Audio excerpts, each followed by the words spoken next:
All right, let's go. Begin with a brief statement from Coach, then we'll go to questions. If you have a question, please raise your hand. Coach, whenever you're ready. Obviously, that was a fantastic game between two football teams battling.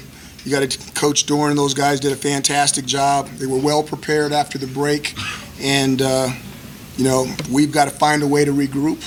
I don't think that we're down and out. We're definitely hurting from this one, and we've got a tough game versus one of our rival teams next Friday back in the Dome, back at home, which will be good to get back to. What did he throw for? 300 yards? What was his percentage? 29 out of 39, so well under 75. A little bit under 75? Yeah, my math's not great. I think he's doing okay. I don't want to be putting his business out in the street. He's got to go to battle for the rest of this season. So I think just the way he plays is the way he plays. If he plays really well, we'll keep him in. If he doesn't play well, we'll put somebody else in. 2 plays were reviewed in the final drive. What information did you seek to clarify? I can't talk about it, Nate. I can't. I gotta send it in. And I'll let you know what they say, but I can't talk about it. I'm sorry. It's not gonna do me any good to talk about it. We were searching a little bit. There's no doubt about it. I think we ended up with a goose egg, correct? Yeah, I mean, anytime you get something like that in college football, they're doing a really good job, and we're doing a not-so-good job. I thought we had better effort, and I thought we made some better decisions as coaches in the second half, but, not scoring any points in the first half was really tough to overcome. I thought the defense played extremely well. You got the touchdown, the trick play in the first half for a touchdown. That was a good call by them, obviously. And if we'd have been in zone, it wouldn't have been a play. We were in man-to-man, so they caught us. It happens. It's not a big deal. People play man and zone. You don't know when it's going to happen. So they got, good call by them. And then I just think that getting the turnover in the second half, they did more than enough. Welcome to the Cuse Militia Podcast with those two unapologetically biased, orange-blooded homers, Sean and Joe.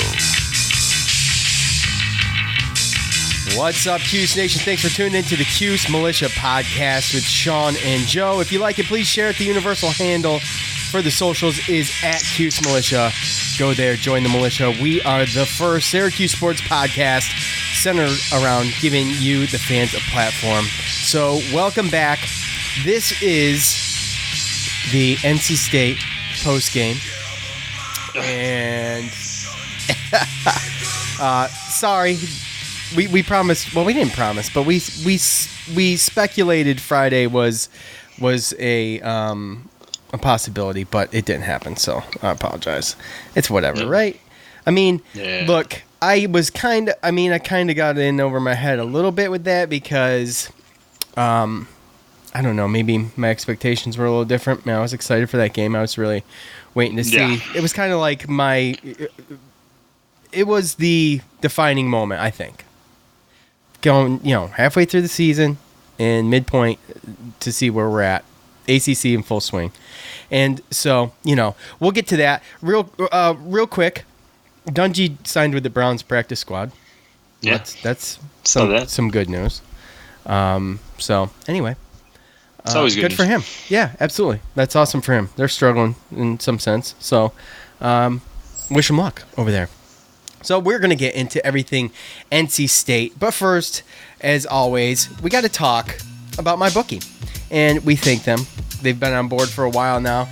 And we tell you about them a lot. And regardless whether you've been betting for years, after listening to the ads from the show, or whether you're new, go ahead, check it out, make sure it's right for you. Now, if you're the kind of guy or gal who likes to bet a little and win a lot, try the parlay. If you like a couple of the big games, maybe some favorites of the week, what you can do is you can do the parlay, and it'll let you bet on multiple games together, and you can get a bigger payout. You can do pretty good there with the parlays, depending on how much you put down. So if you want to bet this season, do the smart thing and go to mybookie.ag, because no one gives you more ways to win. They do everything, folks. You got pro football in full swing, college football, MLB, you got hockey, you got freaking wrestling. I mean, if you want to bet on reality shows, you can do that too. So, that's Joe's thing. That's what he likes to do. And if you really want, if you want to support your team, don't just sit on the sidelines. Get in the game with mybookie.ag. And if you join right now, here's the deal. MyBookie will double your first deposit. So this is probably the longest stint they've run this. Doubling the first deposit thing. So might want to hop on that. Use promo code SHARE to activate that offer. That's promo code SHARE, CHAIR. Double your cash on your first deposit. Visit mybookie.ag today. You play, you win, you get paid. Thanks, MyBookie. All right. So, well, I will say, was there anything else to talk about before we get into this? Probably not, huh? So No. The Orange lose to NC State on the road 16-10. The all-time series between NC State and Syracuse is 11-2, and the Wolfpack holds that series right now. The Wolfpack, actually, NC State is 6-1 at home against the Orange. So here's the thing. Here's the deal. The bright side, right? Let's just do something good first. Andrew Armstrong, he deserves a shout-out. He was lights out. 14 tackles, an interception, and that interception extends Syracuse turnover streak to 20 games. The defense did their thing, as per usual, I think, and that's the good of it. So, and there was a little bit of good here and there. There was some good towards the end of the game, but it was a little bit too late, right? So after the bye week, Joe, I just felt like I'd see some improvement with the offense. We know we didn't get some of those injured players back. DeVito, he looked good on paper, and he often looks good on paper. 29 for 39 for 300 yards, but my eyes tell me a different story. And there's no question why Babers left DeVito in late against Holy Cross, in my opinion. I think we talked about that, and that's where I stand with that. So, and this isn't a shot at DeVito and or the offense really, but it's the cohesion with the offense, I guess. It doesn't take a very analytical mind to figure out what happened. I don't think against NC State. I think Tommy DeVito was running scared. He looked confused. I think he was still injured. I think he was trying to protect himself, and the offensive line was shoddy at times. And if you would have told me the first person to 16 points was going to win this game in the beginning, I'd have been pretty excited because I would think that we would handle that. And I think NC State's a mediocre team. I don't think that they're, I think they're a mediocre team. I'm just going to say that. And you can speculate, well, what's that make us? Well, I mean, I think you saw it. So, and we could talk about all the ifs and buts in this game with the refereeing and some of that stuff, and we'll talk about some of that. But the Orange game is this close. Yeah, I know. And the Orange rushed for 41 yards, though, Joe, and 37 attempts, 1.1 yard a carry. We have some awesome running backs. That is not a running back issue. That is an offensive line issue. And then you want to talk about the penalties. You had a kick out of bounds. Cordy, that was stupid. That was terrible. Some intentional grounding calls. So, I mean, all of this is all just cumulative stuff that piled on in a close game that we could a missed field goal. I mean, right, Joe? Just too many little mistakes piled on. Yeah, and that's, again, I think it just comes down to, expectations. You have to know what type of team you're looking at and look at what we've basically been doing all year. So you saw us struggle to score against good defense teams, and NC State's the second best defense that we played against. Yeah, they have a good defense. They do. Right. So, and again, I just feel like, I mean, obviously we're going to get into it with fan feedback and everything like that, but I mean, this is not Tommy DeVito's fault whatsoever, as far as I'm concerned. Like, a lot of people, if you look at it and say that it was a bad quarterback play, then you're really only looking at the negatives. Because I know that obviously we didn't win, and maybe some people think the negatives outshine the positives, but a lot of those 10 incompletions that he had were throwing the ball away, and I know he had a couple where it was intentional grounding, and I know that there was times when he took sacks and some bad ones, but again, like, at some point, you just have to know what you have, and you kind of just got to call the game to that. I just don't know, like, NC State's the top 10 rushing defense, so I think we knew we weren't going to be able to run the ball that well, and we didn't really try to run the ball that many different ways. A lot of them, they were just straight dives and stuff like that, so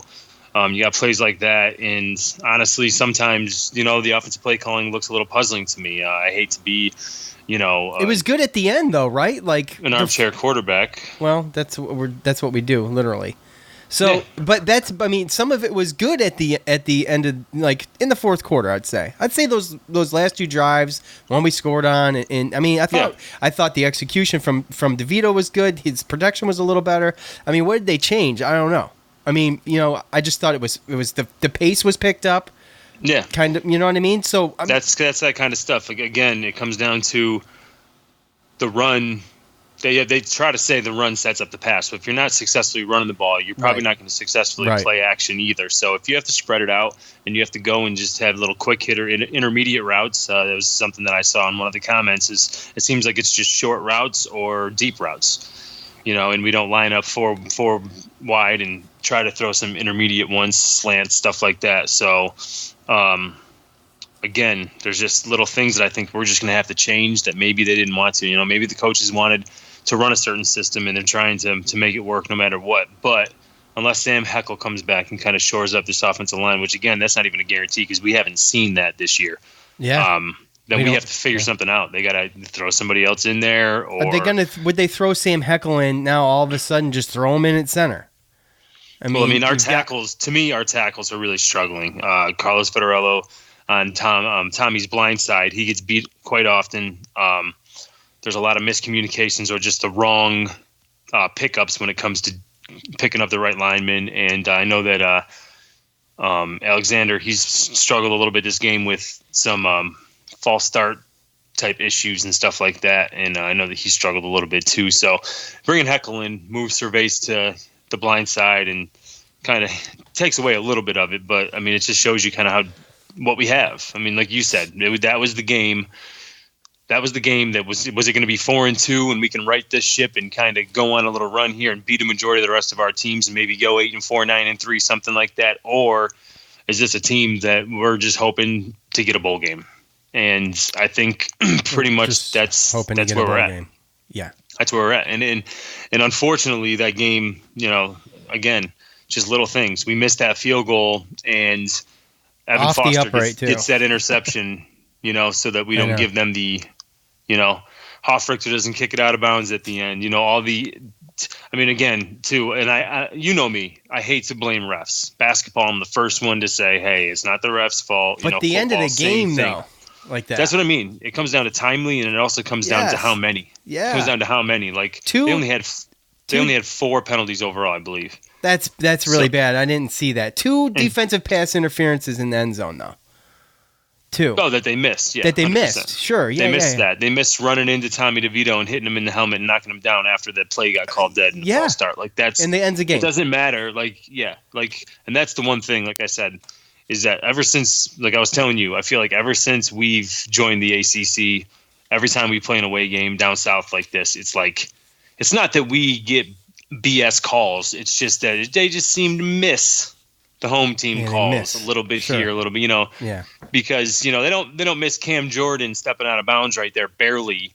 But they miss him pretty much clotheslining him in the end zone, and they don't call a double penalty. It's just like, and even I didn't even get a good shot of him stepping out of bounds. To me, it looked close enough to where you should get a better shot of that somehow. Yeah, because it looked like his foot was in and his knee hit the pylon, and that's why it looked like he was out. I thought. So I don't know. Yeah. Maybe that counts him as being out. And they didn't spend much body touch. They didn't spend enough time on that. They just and I was like, okay, well, I guess that's over. Earlier in the game, there was an obvious hold on Trill Williams where they had, I believe, a receiver came in motion and got a little reverse action play, and he got to the outside and ended up getting a good gain. There was an obvious hold. Even going down to the last play of the game, when they called false start on us, when it was obvious that guy was offsides before any of our guys moved. They even reviewed it, and they still said the game was over. It should have been a 5-yard penalty on time down. And again, that's desperation, but still, it came down to little things like that. So, again, people just want to look at expectations, but we played against a good NC State defense for the most part, front 7. I don't think we took enough shots down the field against that weaker he didn't have a ton of time secondary. To take, neither did Taj Harris either. But I know that, and that's part of the problem. So that's why I say you can't really blame DeVito when you have a quarterback that is less than 100%, that's running for his life. I told you on Thursday night that he reminded me of Eli Manning because it's like I've seen Eli Manning for the past 3 years play for an awful offensive line, and it's like he's running for his life and trying to save himself, before in whatever you can do, and sometimes you have to make that split decision to second, and sometimes you throw the ball away when you probably should have ran, or vice versa. There was a couple times he should have ran, and he was a little timid. Right. And but I think considering what he is given as far as not being 100% the offensive line in their performance and some of the play calling, then you look at his numbers, 29 to 39 for 300 yards and a touchdown. And he puts up he's put up pretty good numbers all year. Yeah. Like when you look at him on paper, he looks good. Yeah. And but because of the expectations, all the fans see are the negative, the intentional grounding and the throw, bad. Or he rushed out of bounds and took a 2-yard loss instead of throwing the ball away. Like it's rookie stuff though too. It's just right, and this is just learning curve stuff. And again, absolutely. You're also talking about a redshirt sophomore that is kind of worried about not getting banged up more. But that doesn't mean he doesn't get some of the blame for that those offensive woes too. I mean, I understand. No, he doesn't get some of the blame, but based upon the comments and some of the stuff that I saw talking about going to the graduate transfer portal and asking for the backup to come in and all this other stuff, like it's just ridiculous. He is not the problem. It's too much. You can't judge a quarterback by that based upon the fact that it's full year starting. How about the fans, the SU fans in North Carolina dogging on Dino Babers? Did you see this during the game? Joe, were you on Twitter at all during the game? No, I wasn't. John Casillo on Twitter, I believe he's with Noon's Magician. Fans at Carter Finley literally yelling at Dino and claiming Schaefer was a better coach. This is a really hard fan base to defend sometimes. Exactly. That's pathetic, man. That's right. really that's why half gross. The conversation after stuff like this is talking people off the ledge because it's ridiculous. It's so absurd. It is hard. It is very difficult to defend. Like you can't defend it. It's indefensible. Sure, you can't. There's no way. That's no. And here's the thing. What do you think? You think Coach enjoys that's freaking. Not only is it's disrespectful as hell. And disrespectful, it's unnecessary, and it can have negative consequences. So, overall, if you're a fan, then why are you even doing that? Yeah, why are you even there? You're part of the problem. Yeah, Be part of the solution, not part of the problem. Yeah, and I mean, that does not mean that you have to deny reality. And the reality is that this offense is a subpar offense, and the other end of that, too, is that, there's a couple guys out, and there's a huge learning curve here. Look, I want our team to do as well as anybody. I'd love for them to win every game all the time, but, sometimes you're going to have winning teams. Sometimes you're going to overachieve. Sometimes you're going to underachieve. Sometimes you're going to make bowl games. Sometimes you're going to make NCAA tournaments. At the end of the day, I promise people it is going to be okay. It is just sports. I'm as crazy a fanatic as anybody else, but it's going to be okay. Be part of the solution, not part of the problem. I don't like the disrespectfulness. And I don't like the disrespectfulness between fans and fans either. Like sometimes I get it and it's fine, but I just tend to be on the side of I'm just going to freaking ignore this because first of all, I don't want to be so vocal that I have to get in a back and forth. You know what I mean? Like, what's worse than a social media back and forth? Like, it's awful. Right. No, you don't need that. Absolutely. Like, I'm going to give you my opinion, try to talk you off the ledge, throw some logic out there, and just, kind of throw the things out there. Yeah. You can't sit there and be disrespectful and rude to every recruit that picks Arizona over Syracuse and because other people are watching, and you can't sit there and clown on players and coaches every single time a game doesn't go your way. Or have go your expectations because all it does is have a negative effect. Like people see this, and coaches and players and stuff like that don't want to deal with this. Yeah, and there's recruits all over social media, and they're checking everything out. 100%. And if you don't think that some of that can sway them, then I think you're largely mistaken. I mean, these are still kids. That's my whole thing. Yeah. I don't even understand why. 100%, and they're on there, and I don't understand why. Like me, for instance. It was hard enough for me to watch that game, let alone go on Twitter and read about it. So be like me, okay? If the game's not going your way, don't go to Twitter. Yeah, don't throw gas on the fire and go and get all negative. because that's not going to help the situation. I understand You know? it's frustrating. And here's something else too with the whole Twitter thing. And I forgot what the hell I was going to say. Anyway, Well, I just don't like it because most of these people wouldn't even say half the stuff if they were, if they had to be in front of, like it's just some people just are looking for clicks. It's clickbait and yes, get people fired up. Yeah, They want you to go get in the back. And that's forth. what I was. You do sometimes. I don't. Who? You do sometimes. Sometimes you take the bait. I never take the bait. Oh, sometimes I do take the bait. And here's what I was going to say. It's people are not their true identity. Most of the people that do this are not their true identity. They're not using their real name. So, and here's the thing. I don't get into this thing because first of all, we have a show. We do. Okay? Yeah. I'm not trying to turn anyone off from the show. I want everybody to be involved. I think all opinions are valid. I mean, not necessarily valid, but I want to hear them all, right? Yeah, but there's the line when it gets disrespectful. That's when I turn it off. Like that's my line. And I can understand that part. Yeah, if it's a disagreeing opinion, then I'm cool to listen to it and then give my opinion and to have any type of stuff like that. We're allowed to have that. But like what you said, when it comes down to being disrespectful, name calling. Stuff like that. Trashing the coach. I mean, why are we trashing the coach? That's just counterproductive. And that's just, again, and it's sad because you can't, some people, it doesn't matter because some people are sitting at home, bored with nothing to do, pissed that Syracuse is losing. So what am I going to do? Okay, let's start a damn Twitter war. And I'm just going to write this ridiculous stuff. And now for the next 2 hours, instead of watching this boring game in which your team loses, you can just go back and forth with stupid comments with Syracuse fans. Like it's all for people's entertainment, and I wish that people didn't really feed the trolls. And to be fair, the reason I mostly don't is because I sit behind this microphone and I'm able to just give my opinion, and I have to deal with people. Like people try to troll us sometimes. I used to take the bait a lot, but dude, I don't got the time. I don't either. So anyway, that was an unexpected rant, and we love y'all. Just let's keep it respectful. That's all. I mean, and let's not be ridiculous. Let's not be ridiculous. I was just as frustrated as anybody else. I promise. Absolutely, yeah. I was hands and face. I don't want to say tears, but God, the frustration was ridiculous. I know. Yeah. All the way up to the end, though. I mean, and to tell you the truth, I mean, I still had faith all the way through, even going into halftime. Oh, it's just 13-0. They scored on some felt like 28-0, but some BS trick play. We're going to come out and then 2 touchdowns, and I just kept feeling like we were going to come back, and then it started to happen.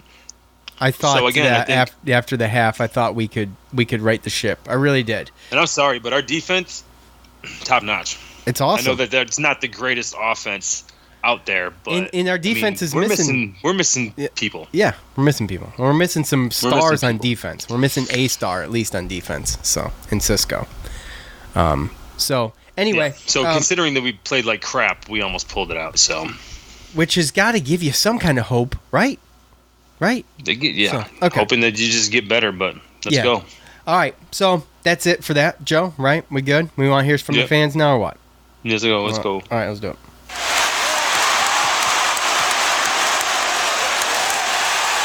It's time to hear from you, the loudmouths from the Loud House. All right. Y'all know what to do. I propose a question at the end of every game on social media, at Cuse Militia on Facebook and Twitter. Thoughts on the game. I put that. You give your thoughts, and we talk about it. We try to pick 10. I could have made a whole show about the thoughts in this game, and a lot of them are really good, and a lot of them are really silly. But first, I think what we're going to do here is maybe, if I can find this, we're going to give something away. Finally, I do not have the koozies in hand, Joe. I don't. But what I do have is a confirmation. What I do have, give me a second. What I do have is a confirmation of delivery. So they're being delivered. What happened is I got some orange on it. I got some orange on them. This is a different design. I did 2-sided koozies this time, so you're welcome. It cost extra. So thank God. I did 2-sided, two different logos. Not that anybody really cares, but I put orange on it, and I made the koozie orange. Well, they wouldn't print that, so I went to black. They wouldn't print that because there's black on it. Anyway, so I had to find this neutral color, and it took a minute. So they're finally getting them to me. So they should be here Monday. So with that said, Baptized by Fire 75 gave us a review on iTunes, 5 stars. Said Orange fan living in North Carolina, another one. There are so many downloads in North Carolina. It's insane. Yeah. It's a ton of people that listen in North Carolina. Lots of Orange fans in North Carolina. Do you know all these people? It's just me, just continually downloading. You listening to yourself? Listening to you. I fast forward. Oh, thanks, buddy. I love listening to your podcast. I live here in North Carolina and keeps me up to date with everything Orange. Keep it up, guys. Keep the beer tabs popping. Hope to see you in North Carolina. And hope to see you at the NC State game. And for my 44th birthday at the Duke game. Wow, Joe. So, hey, Baptized by Fire 75. You get the swag bag. Just email us at cusemilitia@gmail.com. Give me your address. As soon as... You should just deliver it to him at the Duke game. We've talked about the Duke game, bro. I'm going to the B.C. game. It's in Syracuse. It's going to be a tough one. Duke's not going to be no rollover game either.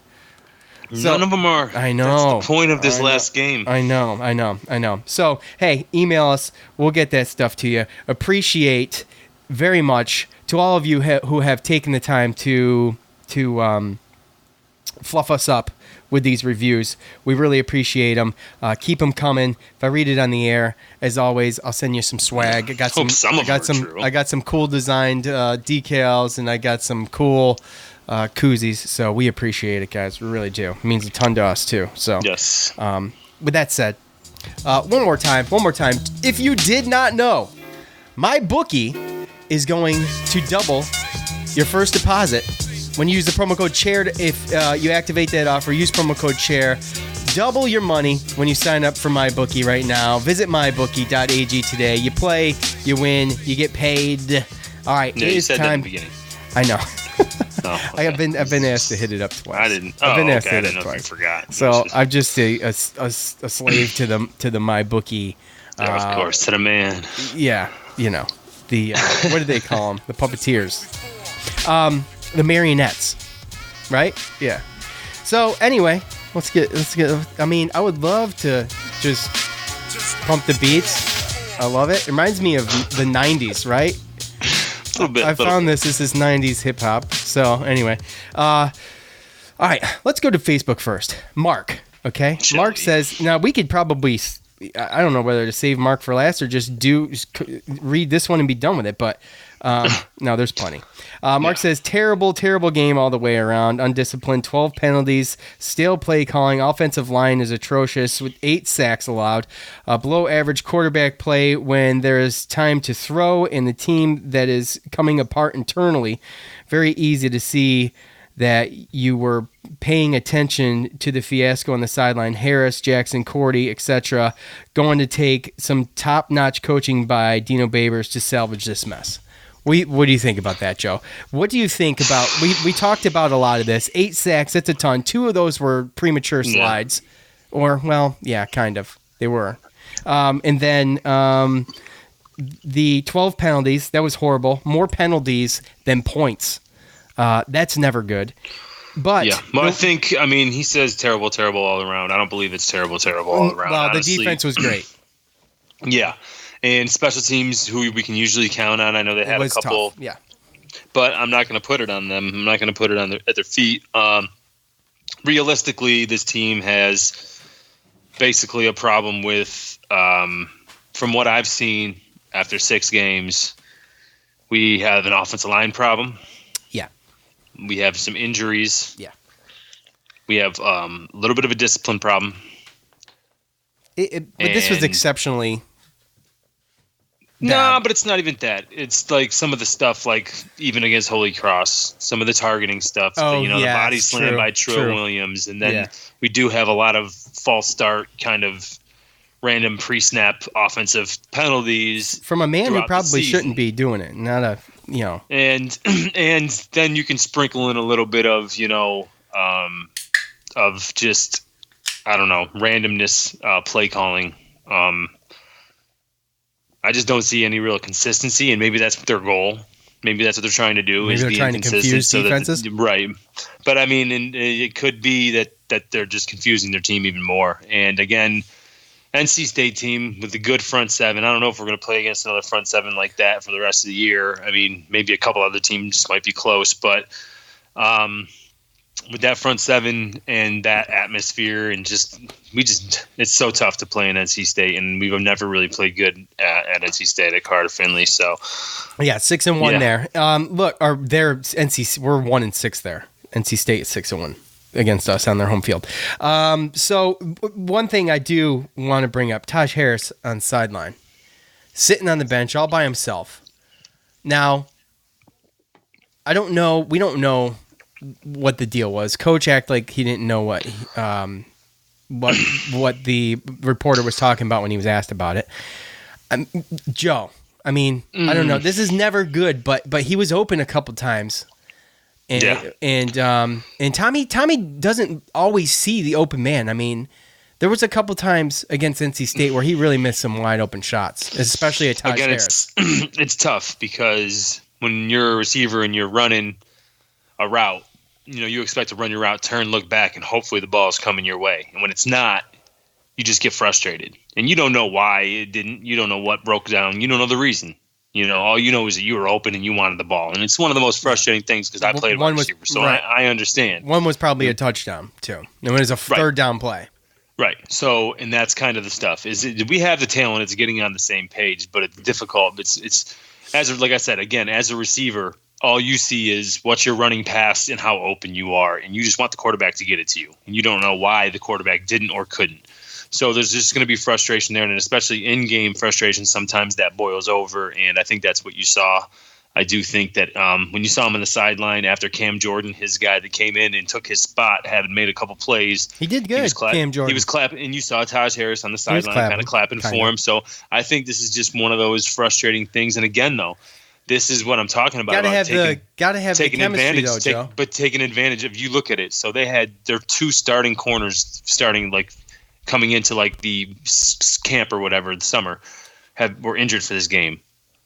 And then on top of that, you have your next guy who got hurt right before halftime trying to cover Taj Harris. They had third, fourth, fifth string corners out there. And granted, there was two man, so the safeties were up top, but those guys were open, and that was your weakness. That's what you should have been attacking, and not the number 6 ranked rushing front seven. Sure. Yeah. So I could go with that. Joe P on Facebook, terrible O-line, terrible QB play, terrible coaching, very disappointing on the offensive side, but the defense was phenomenal. You can only ask them to do so much, though. I enjoy Pat McAfee in the booth, though. That guy is great. Yeah, I mean, I don't know. Not a great consolation prize for me. I do like Pat McAfee, though. I get it. I'm a huge Pat McAfee fan. I'm not going to lie to you. I've been starting to watch his podcast and stuff like that. I do enjoy his calls, but and that's another thing, too. I mean, the funny thing about that was that he was all over the punters because he was a punter, so that was great. Yeah. And but on top of that, I mean, you could hear even some of the players there were, or some of the callers, the commentators, they were talking about when they missed penalties. When DeVito got hit, they were like, that should have been a penalty. That happened in the Tulane Houston game, and even one or two of the pass interferences, the same thing. Yeah. The penalty, these refs were not good. They did give the refs kudos at one point, and I'm like, are you guys serious? Like, the refs are doing a really great job. To be perfectly honest with you, I thought the refs were doing good until, like I said, they literally missed 3 to 4. Our last 2 drives, they literally missed 3 to 4 game-changing calls. Terrible coaching, from Joe P. What do you think? The play if you add the play calling into that and not really reversing things after halftime, I don't know. Again, like I said, it's one of those things where, is it the offensive lineman coach? Is it him, or is it just this is what we have? This is our personnel, and we just have to figure out. I think that's it, Joe. What do you think? Because it's one of the two. I don't know yet. Well, here you go. That brings us to this. This is a perfect transition. Jeff G. Sr. Coach. It's my old Pop Warner coach, by the way. Yep. If your players on Facebook, if your players can't adapt to your system for whatever reason, adapt your system to your players. Perfect what works and go with it. And that leads to what you just said about the offensive line, Joe. Yeah. So, Well, and that's what's difficult because again, you want your system. When as a coach, you have a way you want to play. You recruit to that system and those schemes, and at some point, you want to implement that stuff. And something told me that with Dungy and everybody in the last 3 years, that he had to change it and tweak it a little bit, and it wasn't maybe exactly what he was trying to do. And in comes DeVito, his Elite 11 quarterback that he picked out, and everyone's all high on him. And like I said, he's his first year. We should be. We have not even given this guy a fair shot yet. Let's just wait and see. There hasn't been a ton of progression, but the dude's been beat up, man. He's been sacked 26 times this year. Eric Dungy was sacked 37 the entire year last year. Yes, and let's just put this in perspective. Last year, when Dungy when he was playing bad or made bad decisions, they said put Tommy in. Put Tommy in, and Tommy looked okay with that line. And now all of a sudden we have a line. Yeah, now it's put Clayton Tommy's Welch in. been doing some things. And how much have you seen? Oh, put this next guy in. Oh, sure. Insert name here. It's the nature of it. Yeah, that tells you that exactly what it is. Yeah. All these people that are calling for Tom. Oh, put in the next guy. Let's see what he can do. Trust me, within a quarter and a half, you will be calling to put Tommy back in. Yeah, or calling for the next guy. So how deep do you want to go? At the end of the day, we just have to, again, what Coach said, Coach Jeff, is as much as you might not want to do it, you're 6 games in, you see what you have. If this is your personnel and you can't coach this up, then you have to change the way you call plays to make something happen. Because I'll tell you what, right now they're wasting a good season of a defense that could keep them in every single game. And we're 3-3. We have 6 more games to go. So what are we going to do about it? Zach on Facebook, O-line play was not the best, and sadly, this was one of their better games as far as the amount of time DeVito and enough time to throw. We just can't win with pure pocket passer. DeVito is playing too conservative. The good news is he actually woke up and started being aggressive running the ball when there were wide open lanes, but it was too little too late. They may have sat Taj Harris, but he absolutely did the right thing by speaking up. The frustration was very clear from the wide receiver group and the defense. Hopefully they'll spark a different approach, next game, basically. So, yeah. That was the comment I read, and I thought to myself, well, maybe it was a good thing that Taj Harris showed some emotion on the sideline. It does make a little bit of sense, but I don't know if that's the place to do it. Sometimes again, young kids trying to figure out their emotions, So at the end of the day, that shows that he's in it. That he's emotional, that he's about it, and that's the one thing. You don't act like that if you don't care. He had 6 one time, so yeah. Right, and to be perfectly honest with you, we have confident receivers. Yeah. So if we have to spread out the ball and get real quick passes, get our receivers in space, and let them do their work, because that's what's working right now. And if we need to do that and actually pass the setup to run, then that's what we need to do. But we need to try something. Yeah, back to what Coach Jeff said. So just feed the confident receivers. Yeah, absolutely. Dominic on Facebook, morons. It's not morons, all caps. It's not the QB. You football illiterate schmids. Thank God. Schmids. Well, hold on, Joe. Hold on before you. No QB, all caps. No QB can play well being harassed all game. Okay, I can agree with most of that. Fire the coach who was responsible for recruiting the offensive line. So,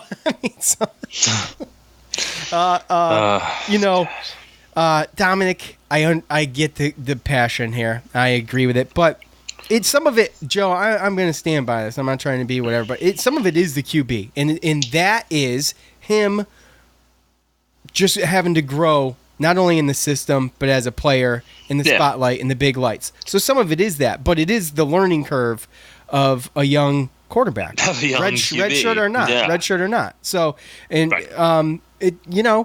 so it's not all the offensive line, and it's not all the QB. So usually the truth lies somewhere in the middle. I think you could maybe say it's mostly the offensive line. I think that's fair. At this point, like I said, I'm sorry. There's not.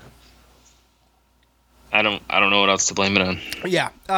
If not now, when 84. I don't care what anyone else says. The refs lost this game for Cuse. That was clearly targeting, and they had a defensive pass interference that wasn't called all game. We couldn't get any rhythm going. Obviously, hometown refs come out pissed and get the next one Cuse. Yeah, I mean, look, Mike's hard on the refs, okay? And that's fine, but a valid point. This game, at the end of the game, like you said, Joe, timely or untimely at the wrong time. No, and that's the thing, no too, calls is you killed us. You look at it, it's like, oh, well, you play like that for 3 quarters, you're going to lose. But like as a Syracuse fan, we knew that they had it in them. It's like, when are you going to get your crap together? Yeah. And then finally they score. And they kick a field goal, and they score. And then they're like, okay. Like, they're actually making it. And we actually saw there might have been a little light at the end of the tunnel to actually come back and win this game after all this 3 quarters of nonsense. And then all of a sudden, that's when they missed the calls. So that's what kind of, overlies the calls, Right. Other than the one hold that I saw the first quarter, I didn't have a problem with any of the calls the first 3 quarters. Then it got to the point where we were in the game and we had a chance to win. Now you're overanalyzing everything. And again, there were some bad calls there that would have kept stuff going. Fans' emotions are high, and sometimes you see things that aren't there when you're a fan, but I don't think we did in that fourth quarter, right? So a lot of times in games like that, stuff the commentators saw. Exactly. I mean, and I still can't believe that they reviewed that last play and actually called it that. So I know, but you can't review that play and call a penalty though. Either there was already a penalty. So can you call? So could you review that play and call a rough in the passer penalty? No, I'm not saying that. I'm talking about the last one where they called a false start, but he was offsides first. Oh, right. Yeah. So, and they reviewed it. You're right. Yeah, and there's clear video of that. If you go to, I think it's Brent Axe's timeline. There was someone who a Twitter user that had posted a video. And you can see it. So at DFin01, DeVito, not a Power 5 QV. Offensively, a little better in the second half. Play calling has been terrible, but I attribute that to the fact that they can't open the playbook to a QB that they don't trust, panics, and a bad O-line. So DeVito, I think, I would have to disagree with most quarterbacks panic on that. Yeah, well, some of the panic and some of the timidness was because I think he's hurt. He was playing injured. He was trying to soldier through this, and it was probably still the best shot that we had. So, I don't know if it hurt us as much as. I don't think it hurt us as much as maybe him not playing, I guess is what I'm saying. Maybe? I guess I just, like I said, like that. Like, not a Power 5, like, that's just ridiculous. Yeah, I think that's ridiculous to even say. I mean, and that's the whole thing. These comments are right after the game, too. Right. And again, when you look at it, it's like they look at what do you have? 10 incompletions. How many of those were thrown away? Probably at least 5 of them. Right. So how many legitimate actual drop / just crap balls did he throw? It's around not like 5. He didn't throw an interception. He wasn't turning the ball over. He didn't fumble. He didn't. No, and even then, there was a couple that he threw a little bit too far out of bounds because it was close on like a route or something. Like there wasn't a lot of drops, and there wasn't a lot of just thrown one too far in the end zone. In the ground, or anything like that. Nah, I mean, so I can see that, but his accuracy's there, and he's a little banged up. He doesn't have time. At Cuse Waterboy on Twitter. How does Tommy not have the awareness to throw it away numerous times to avoid the sack? Hasselbeck put it the best at the end of the game. Underperformed and underachieved, at least at Pat McAfee's show, was pure gold as expected. Koozie. So, listen. Underperformed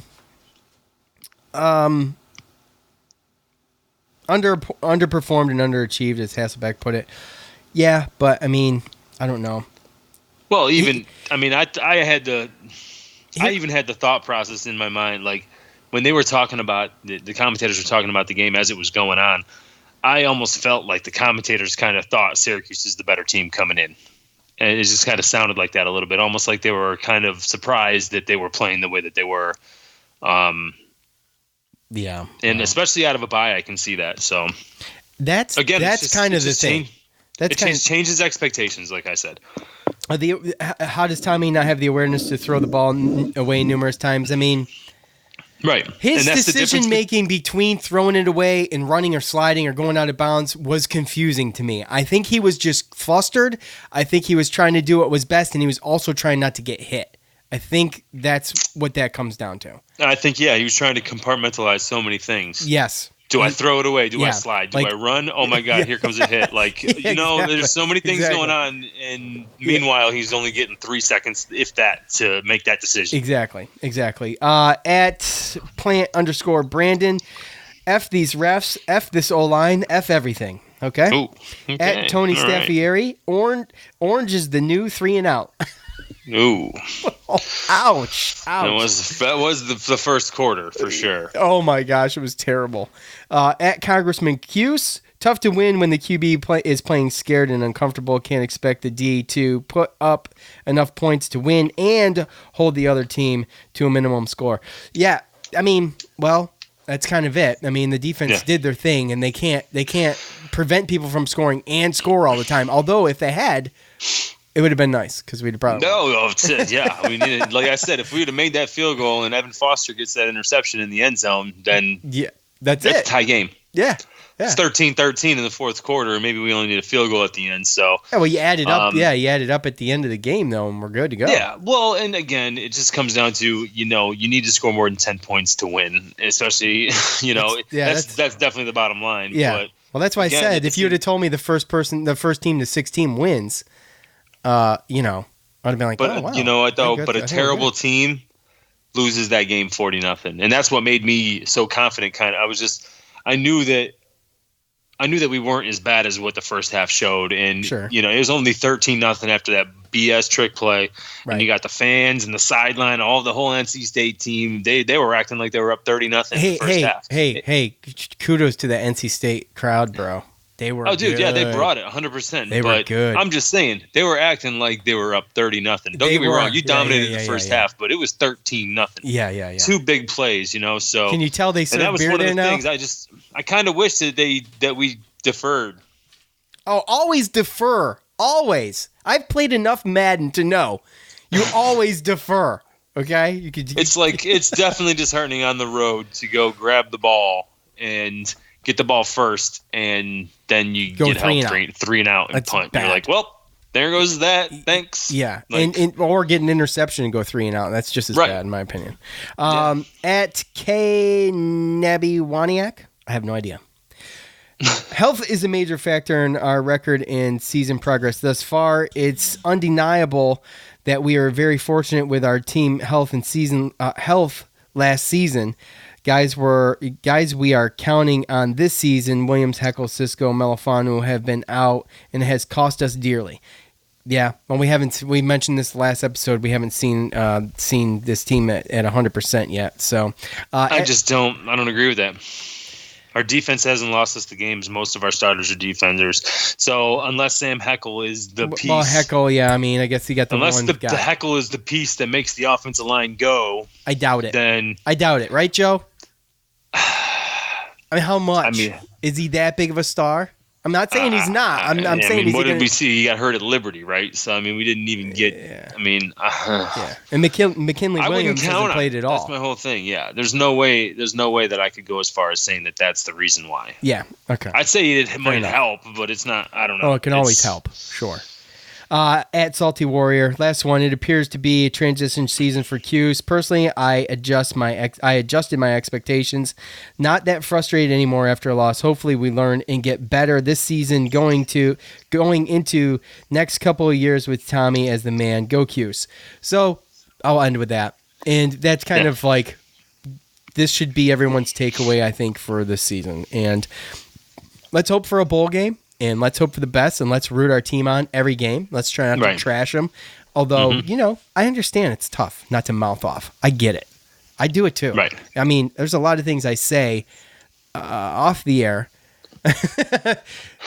that, but I don't put it out there. I try not to put those things out there. So, I mean, there's lessons. You learn lessons and you learn things every single loss when you're a young player. I think that Babers he's building his depth, and I know we might be losing we lost a couple good players last year. We're going to lose a couple good players this year.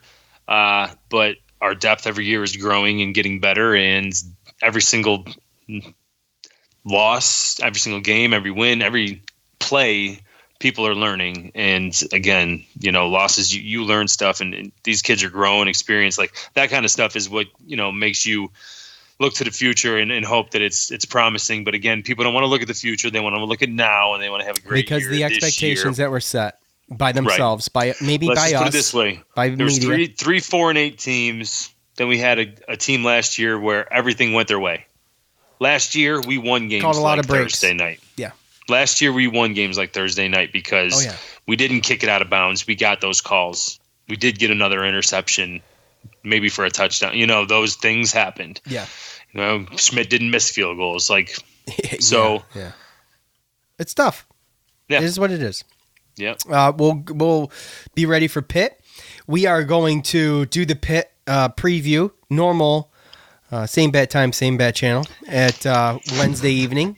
And we are going to put out, not a bonus episode, but we're just going to do a little quick basketball episode that will follow before that. At some point, it'll drop. So be on the lookout for that. I want to thank everybody who participated in fan feedback. Thank you for your reviews on iTunes. Keep those coming. 5-star reviews and 5-star rating in written reviews. Get read on the air. You get sent stuff. So free. It's free stuff, guys. It's free stuff. Come on, man. It's Keep free. us. And if you don't like the show, just don't do it. But if you want free stuff and you want to be part of keeping us the number one rated, the best rated Syracuse sports podcast on iTunes out of anybody, then please do it. The big names are creeping up. The Syracuse.com is creeping up. So we appreciate all of those. Big time. Yeah, Tyler's creeping up. Yeah, come on. We can't let Tyler take the lead on that, guys.